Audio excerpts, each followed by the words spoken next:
Gracias por continuar con nosotros en el espacio de entrevista de Informa TVX, especialmente en este jueves 15 de octubre. Recientemente el Fondo Monetario Internacional presentó sus estimaciones de crecimiento mundial económico en las que posiciona a El Salvador por debajo del rango anunciado por el gobierno. Según el Fondo Monetario Internacional, la economía nacional cerraría con un crecimiento del Producto Interno Bruto de 2.3%. Para conocer estas proyecciones económicas del país ya se encuentra con nosotros el presidente del Banco Central de Reserva, Óscar Cabrera, quien le doy la bienvenida a este espacio de Informa TVX. Buenas tardes. Muy buenas tardes, Priscila. Pues muchas gracias por estar este día conversando sobre el crecimiento económico y sobre las perspectivas. Es una información que toda la población la debe de conocer. Perfecto, le agradecemos también, presidente, su tiempo de poder estar con nosotros y hacernos más digerible esta información y podernos poner en contexto. Es importante porque actualmente se habla de los cálculos de crecimiento, estamos casi al cierre del 2015 y es importante explicarle a la población cómo se calcula el crecimiento económico de un país. Sí, primero el Producto Interno Bruto es el indicador que mide el crecimiento económico. Y es el valor de todos los bienes y servicios que han sido producidos por las empresas en un trimestre o en un año en particular. La comparación de ese valor del 2015 respecto al 2014 es lo que nos calcula la tasa de crecimiento, que es la que usualmente el Banco Central pues divulga. Lo que nosotros hacemos es ir calculando el Producto Interno Bruto cada trimestre y a partir de ahí nosotros actualizamos nuestras proyecciones económicas. Es deber de todos los bancos centrales en el mundo de ir actualizando sus proyecciones económicas de acuerdo a los cambios en el entorno internacional o de acuerdo a los cambios internos que van sucediendo día a día. Creo que esto es muy importante y creo que la población debe de saber que el Banco Central es una entidad muy profesional y que trata de utilizar las mejores estadísticas posibles. A ver, nos queda claro esa parte. Otra pregunta importante, a pesar de que las remesas constituyen un 17% del Producto Interno Bruto de nuestro país, no entran en el cúmulo de capitales que se hacen a nivel de país. ¿Considera usted necesario que se mude a otro cálculo diferente del Producto Interno Bruto que incluya a las remesas como parte de ese cúmulo? No, el Banco Central calcula otro tipo de cuentas. Muy bien. Como el Producto Interno Bruto es la cuenta básica, pero todo lo que son los ingresos obtenidos por salvadoreños en el resto del mundo, un ejemplo son las remesas familiares, se calculan en el concepto de ingreso nacional disponible bruto. Y este ya es un concepto mucho más global porque incorpora lo producido en El Salvador más lo producto de empresas que están localizadas en otras economías y envían sus ganancias a El Salvador, o también salvadoreños que residen en el resto del mundo, en concreto en los Estados Unidos, y envían las remesas familiares. Entonces hay dos indicadores que son muy importantes, uno mide producción y el otro mide ingreso. Perfecto. A mí me parecería en algún momento que este otro método de calcular parece ser más integral porque aborda un conglomerado de ingresos para el país. Sin embargo, el PIB continúa siendo desde hace mucho tiempo ese margen por referente para la economía de los países. ¿Deberíamos de ir avanzando a nuevos cálculos? No, como he insistido, son dos enfoques diferentes. El producto, lo que nosotros queremos es medir las unidades físicas producidas y simplemente se van multiplicando por sus precios para tener el valor. Ese es el objetivo del Producto Interno Bruto y esa es una medida de capacidad del proceso productivo salvadoreño. Mientras que el otro, como mencionábamos, es más una medida de capacidad de ingreso de los hogares. Ok, perfecto. Nos queda clara la diferencia entre estos dos sistemas de medición. Presidente, hace algunos días un economista, Héctor Bairesi, anunciaba y sostenía que el país no iba a crecer más allá del 2% si no se cambiaba el sistema de producción nacional que tenemos. ¿Qué lecturas hace usted sobre estas valoraciones? Nosotros dentro del gobierno hemos venido trabajando en una estrategia de transformación de la economía salvadoreña. Hemos dicho que desde la década de los 90 se optó por una política pues orientada ciegamente hacia el mercado. ¿En qué nos hemos quedado? En que nos hemos especializado sobre todo en servicios, pero servicios de bajo valor y de bajos salarios. La apuesta estratégica está yendo hacia la agroindustria, hacia la industria manufacturera, y esto está dando como consecuencia que al segundo trimestre del año la industria manufacturera esté creciendo a más del 3%. También vemos que a pesar de la sequía que sufrimos en los meses de mayo-junio, el valor agregado del sector agropecuario crece a 2.6%. Otro elemento que está haciendo esa separación del crecimiento de la tendencia a largo plazo que hemos traído en los últimos 10 años, que es de apenas 1.9, es las exportaciones. Si nosotros revisamos las exportaciones de enero hasta agosto, vemos que estamos creciendo a una tasa de 5.6%. Pero ¿cuál es lo diferente de las exportaciones? Lo diferente es que el 95% son exportaciones manufactureras. Las exportaciones manufactureras es industria y a nivel internacional los precios de los bienes industriales son más estables que los bienes agropecuarios. Si no, veamos la tendencia mundial a la caída ya no transitoria de las mercancías, de los commodities, sino que ya es una evolución de largo plazo. Estamos viendo cómo no solo el petróleo y los derivados están cayendo, sino que estamos viendo también materias primas como maíz, sorgo, digamos metales como el hierro, el estaño, el cobre. Hay una tendencia hacia el descenso de lo que se denominan commodities. Por tanto, nuestras previsiones, y entrando en materia, nuestras previsiones para este año, andamos entre un límite inferior de 2.2% hasta un límite superior de 2.7%. Nuestro rango medio, que eso es por norma, que debemos de divulgarlo, es un 2.4%. El Fondo Monetario la semana recién pasada pues divulgó las previsiones para El Salvador y él se queda en 2.3% en ese rango medio. Significa entonces que el desfase entre una estimación y otra es apenas de una décima.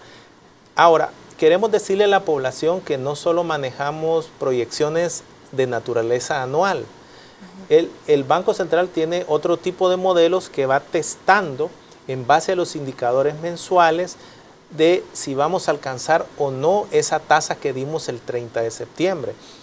Y los datos ayer en la tarde, esta es primicia para TVX, es que el crecimiento a finales de año puede llegar fácilmente al 2.6%. Podemos tener un buen crecimiento. Podemos llegar casi al límite superior del rango que nosotros hemos previsto el 30 de septiembre.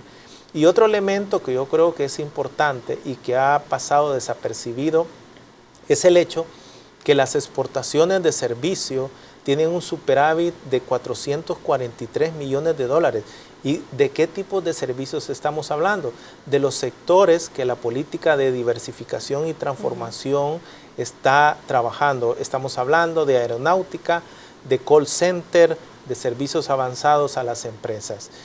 Por tanto, ayer en la mañana yo tuiteaba mencionando que nuestros registros hemos sobrepasado los 1.000 millones de inversión privada. Y estos 1.000 millones tienen nombre y apellido, son empresas que han decidido invertir en el país porque hay condiciones de certidumbre para las empresas. ¿Esto qué implica?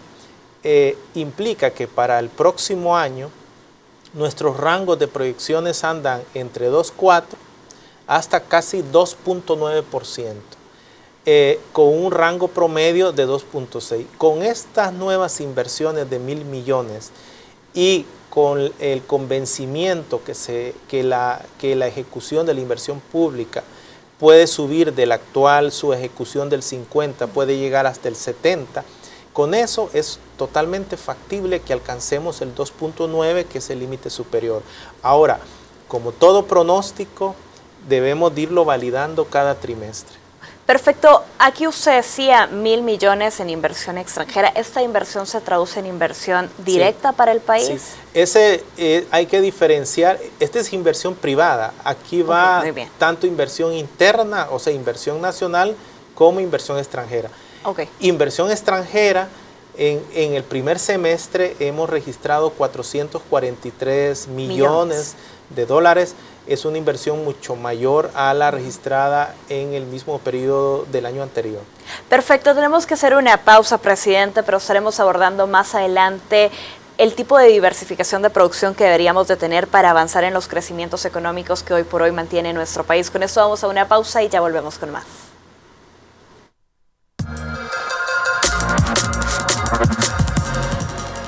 Gracias por continuar con nosotros en este espacio de entrevista. Junto a nosotros está compartiendo los avances económicos el presidente del Banco Central de Reserva, Óscar Cabrera. Presidente, hablábamos un poco acerca de cómo se encuentran los pronósticos de crecimiento para el país, que estamos cerca de seguir alcanzando quizás un 2.6 y las cosas se mantienen positivas para nosotros. Un punto importante es que durante mucho tiempo se ha dicho que El Salvador produce productos de exportación de bajo valor agregado. ¿Cómo podríamos diversificar esos sectores para mejorar nuestra producción y poder crecer más? Sí. En el 2012, cuando yo era investigador en el Banco Central, nos trazamos esa duda que usted tiene en este momento y lo que nos encontramos es que no era del todo cierto que tuviéramos solo productos de bajo valor agregado. Nos encontramos que tenemos 42 productos que estamos exportando, que tienen niveles de productividad elevada y salarios pues también elevados. Encontramos productos como el caso de hormonas que tienen una productividad de $33,000 por trabajador y estos productos se ubicaban en la esfera de la industria manufacturera. De ahí que nosotros propusimos dentro de la política de transformación.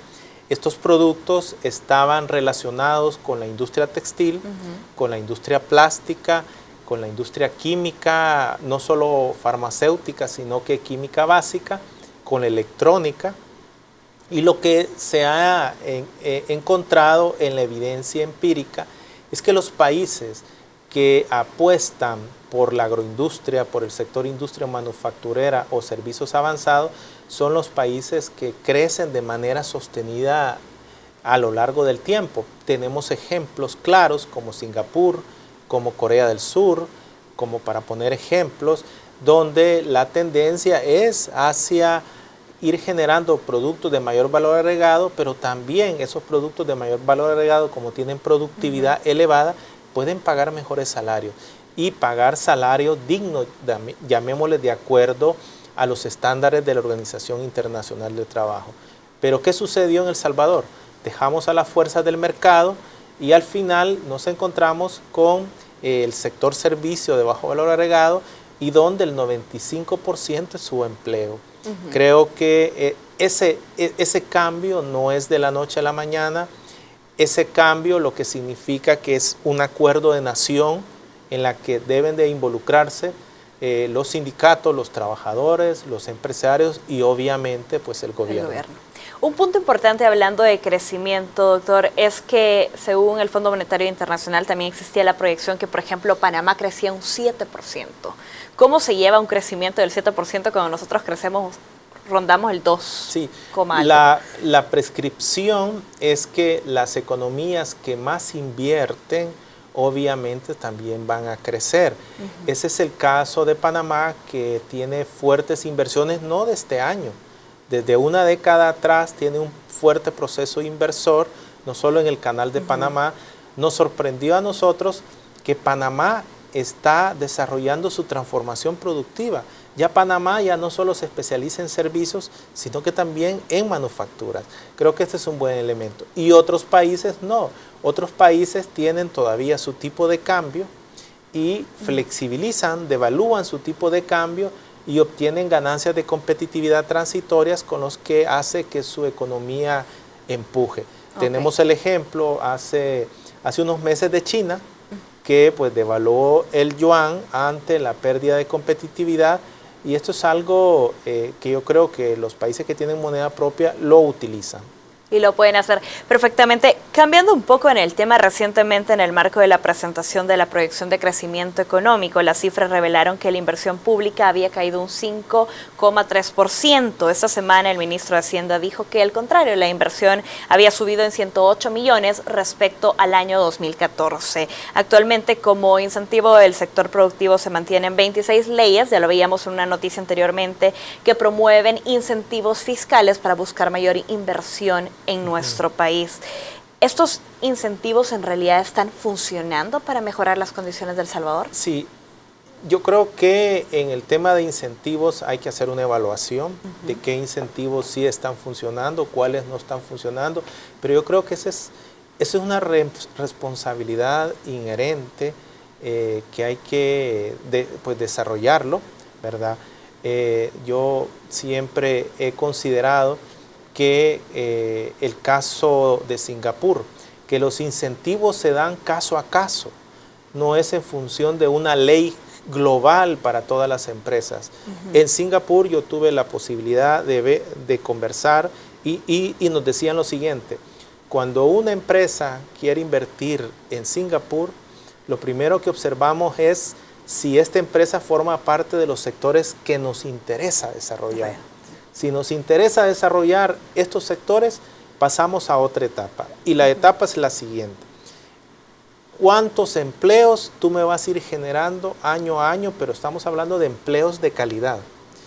En un proceso de 5 años, tú tienes que haber trasladado toda la tecnología que tú traes a los nacionales. O sea, que los nacionales seamos capaces de adaptar y adoptar esa nueva tecnología que trae la empresa. Al final Singapur propone incentivos que faciliten, pero la empresa también devuelve al país. Y posteriormente vienen los incentivos, y los incentivos se van revisando año a año en función si se van o no cumpliendo los objetivos cuantitativos como también cualitativos. Creo que eso es una experiencia exitosa que hay que retomarla. Esto parece un desafío para nuestro país porque muchos de esos incentivos fiscales se acordaron alrededor de los 90, cuando se trata de dar todo tipo de incentivos a aquellas empresas como los call centers que entraron al país y que quizás no se ha seguido un proceso de revisión para mejorar las condiciones para el trabajador. Yo creo que es necesario revisar todos los incentivos. Yo diría que en el caso de los call centers sí están generando empleo, están generando servicios, y eso hace que el superávit de la cuenta de servicios sea de 443 millones. Entonces, creo que hay un conjunto de indicadores que hay que ir evaluando. Entiendo que esa es responsabilidad del Ministerio de Economía, el que tiene que ir comparando si los incentivos están funcionando o no. Perfecto. Continuemos hablando sobre el crecimiento que mantiene el país. ¿Qué sectores en los 2 trimestres que ya se llevan analizados son los que han presentado un mayor crecimiento en El Salvador? Es primero la industria manufacturera, segundo es el sector financiero y los servicios avanzados a las empresas. También la evolución del sector financiero lo podemos observar no solo en términos de producción, en términos de Producto Interno Bruto, lo podemos observar también en términos de empleo. De los 6,000 puestos de trabajo que nos reporta el Instituto Salvadoreño del Seguro Social, 4,400 aproximadamente fueron creados por la manufactura y el resto por los servicios. También observamos, el banco calcula un índice de salarios reales. ¿Qué son salarios reales? Son los salarios ajustados por la inflación para evaluar si el poder de compra ha aumentado o ha disminuido. Y lo que observamos es que también la industria manufacturera crece a tasas elevadas y ahí empieza a aparecer tímidamente las canteras, el sector minería y canteras. Obviamente nosotros no tenemos un sector minero propiamente desarrollado, pero a nivel internacional así se denomina el concepto, donde están creciendo los salarios a unas tasas elevadas de casi 11%, que la cantera está atada a la cadena de la industria de la construcción.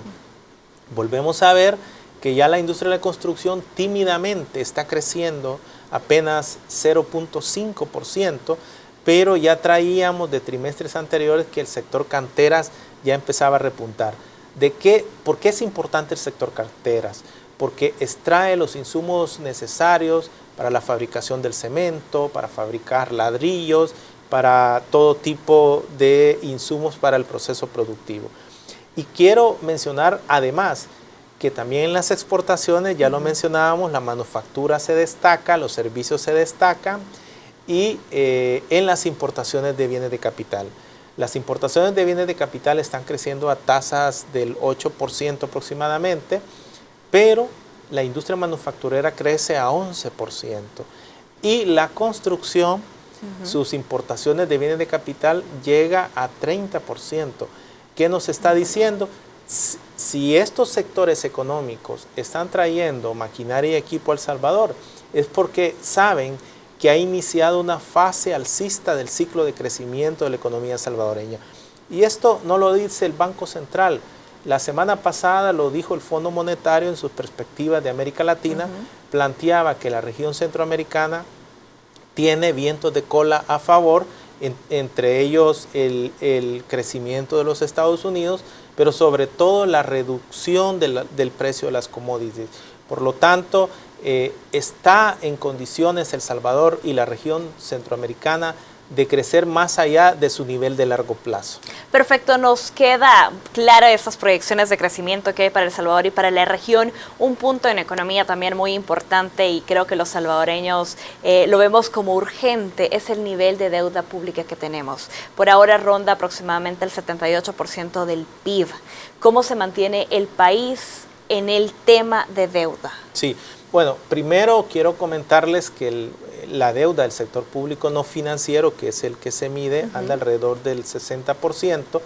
De ese stock de deuda, es como una piscina que se va llenando.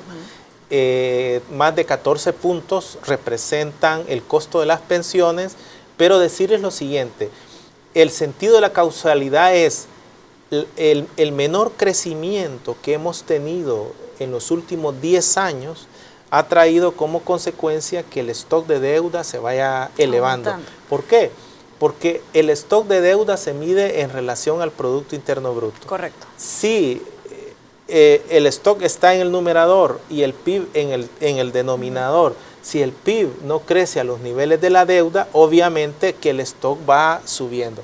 Esto creo que es muy importante, porque lo que nos está diciendo no es con políticas de austeridad a ultranza como vamos a reducir el stock.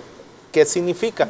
No es reduciendo gasto, tanto corriente como gasto en inversión, como vamos a reducir el stock de deuda. Al contrario, lo que podemos generar en El Salvador es que el crecimiento económico sea mucho menor.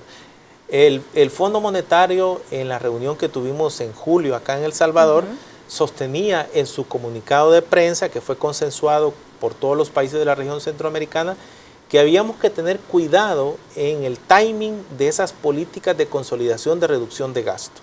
¿Por qué? Porque podía tener consecuencias negativas en el crecimiento. Países que tienen tipo de cambio, pues obviamente tienen grados de libertad. Como ya lo mencionaba. Por ejemplo, Honduras hizo un ajuste fiscal en un año de 3.5% del PIB y está creciendo a tasas del 3%. Pero en una economía dolarizada como la salvadoreña, hacer un ajuste fiscal de 3.5 en los próximos 3 años implicaría que el crecimiento cae cada año un punto porcentual. Si estamos creciendo a 2.6 o a 2.4, si hubiéramos hecho el ajuste fiscal, pues no hubiéramos pasado de 1.4. Perfecto, entonces estas son un poco de las proyecciones que están acá. Le agradecemos su tiempo, presidente. Seguiremos pendientes, por supuesto, de las decisiones que se tomen y las proyecciones económicas para el país. En este espacio de entrevista, el presidente del Banco Central de Reserva, Óscar Cabrera. Por ahora nosotros debemos ir a una pausa, pero al volver continuamos con Noticias Nacionales.